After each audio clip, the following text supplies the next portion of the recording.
அப்படியே எடுத்துட்டு சூடு பண்ணிக்கணும்.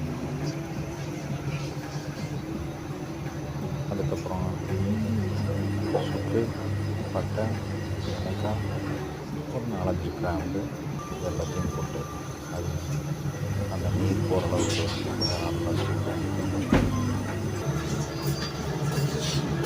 இது சூடானதுக்கப்புறம் அதோட கொஞ்சம் சீரகம், கொஞ்சம் ஓமம் அதையும் போட்டு லைட்டாக பொரியும் சவுண்டு கேட்கும். சவுண்டு வர வரைக்கும் வெயிட் பண்ணுங்கள். பொரிய வைத்துட்டு போட்டு ஆற வச்சுருங்க. நல்லா ஆற வச்சுருங்க. ஆற வச்சுட்டு அதோட பனை மிக்சியில் நல்ல பவுடரை அரைச்சிட்டு எடுத்து பதப்படுத்திடுவாங்க. நல்ல தண்ணி இல்லாத ஒரு பாத்திரம் நல்லா தொடச்சிட்டு இந்த மாதிரி உள்ளதையும் போட்டு வச்சுக்கிட்டா உங்களுக்கு தேவையான எடுத்து இந்த மாதிரி சூடாக மழை நேரத்தில் சாப்பிட்டிங்கன்னா அருமையாக இருக்கும்.